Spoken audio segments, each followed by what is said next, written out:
हिंदी की एक बहुत बेहतरीन वीडियो होने जा रही है। जो आप सभी लोग कवि और लेखक की रचनाओं को लेकर परेशान होते हैं, इस वीडियो के माध्यम से वो कठिनाई आपकी दूर हो जाएगी। चाहे आप क्लास 10th में हो, चाहे आप क्लास 12th में हो, आप सभी के लिए वीडियो इम्पॉर्टेंट है। जो शुरुआत के 5 और 10 नंबर के क्वेश्चन पूछे जाते हैं बहुविकल्पी, जो कि गद्य और पद्य का होता है। तो आज के इस टॉपिक में हम जिन कालों की रचनाएं लेकर आए हैं वो आदिकाल हैं, भक्तिकाल हैं, आधुनिक काल है, रीतिकाल है। तो इन सभी कालों से बहुत महत्वपूर्ण जो एकदम निचोड़ कर लाए हैं, जो एकदम कई बार पूछे गए, उन रचनाओं को लेकर आए हैं। तो पहला हेडिंग हमारा होने वाला है आदिकाल, जिसे हम लोग अंग्रेजी में वीरगाथा काल भी कहते हैं। चाहिए तो आप पहले स्क्रीनशॉट ले लीजिए, तब समझिए। ठीक, तो आदिकाल, वीरगाथा काल, इसमें इतने महत्वपूर्ण कवि हैं और उनकी ये महत्वपूर्ण रचनाएं हैं। ये महत्वपूर्ण कवि हैं और ये महत्वपूर्ण रचनाएं हैं।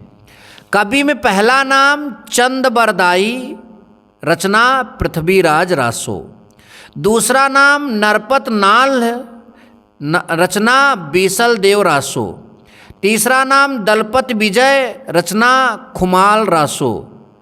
अगला नाम जगनिक, रचना परमाल रासो। यानी यहाँ जितनी रचनाएं हैं सबकी सब रासो लिखी गई है। पृथ्वीराज रासो, बीसल देव रासो, खुमान रासो, परमाल रासो, विजयपाल रासो। ठीक, नल सिंह की रचना है। अमीर खुसरो की रचना क्या है? किस्सा चाहा दरवेश, किस्सा चाहा दरवेश। तो ये आदिकाल, जिसे वीरगाथा काल कहते हैं, उनकी सारी ये महत्वपूर्ण रचनाएं एकदम रट लो भैया, रट लो, मैं तो कह रहा हूँ। ठीक, अच्छा आगे चलते हैं, बात करते हैं भक्ति काल की। इसमें ज़्यादा कवि हैं और ज़्यादा रचनाएं आपको समझनी पड़ेंगी।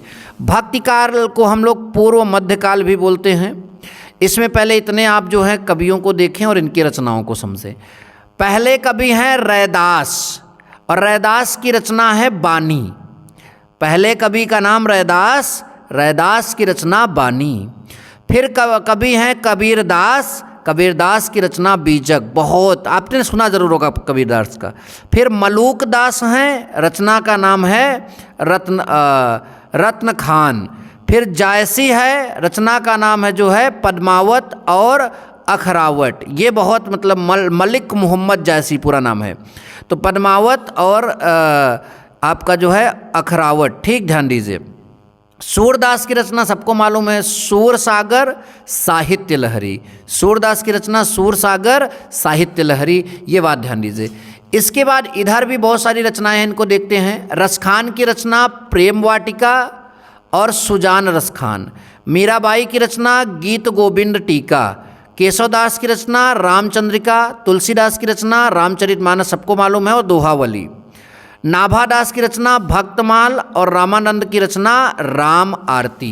तो आप क्या करिए, भक्ति काल के जो है रचनाओं को भी ऐसे यहाँ से पहले यहाँ तक का स्क्रीनशॉट ले लीजिए। ठीक, फिर उसके बाद यहाँ से यहाँ तक का पूरा स्क्रीनशॉट ले लीजिए। फिर अब हम नेक्स्ट काल पर चलते हैं, ध्यान से देखिए, जो कि हमारा अगला काल है आपका। थोड़ा सा भी भक्ति काल के जो हैं अष्टछाप के कुछ कवि थे, उनके बारे में यहाँ पर लिखा है, उसका स्क्रीनशॉट ले लीजिए, उसको ऐसे पढ़ लीजिएगा। ठीक, फिर अब हम बात करते हैं रीतिकाल।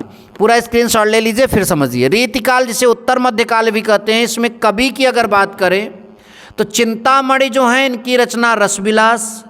मतिराम जो है इनकी रचना ललित ललाम। बिहारी जो है इनकी रचना बिहारी सतसई। केशवदास जो है इनकी रचना कवि प्रिया और रामचंद्रिका। धनानंद जो है इनकी रचना कोक सागर। तो ये जो है रीति काल की प्रमुख रचनाएं हैं, ध्यान से समझिएगा। ठीक, अच्छा आधुनिक काल की अगर बात करें, जिसे भारतेंदु युग भी कहते हैं, तो पहली यहाँ पर जो हमारे इसमें जो है रचना पहला वाला क्या है, प्रेम घन। मयंक महिमा रचना का नाम है, मतलब ये कवि हैं, सॉरी ये कवि हमने रचना बोल दिया। भारतेंदु हरिश्चंद्र, इनकी रचना प्रेम माधुरी, प्रेम प्रलाप। श्रीधर पाठक की रचना कश्मीर सुषमा और वनाष्टक है। गुलाब सिंह की रचना प्रेम सतसई और हरिऔध की रचना कृष्ण शतक।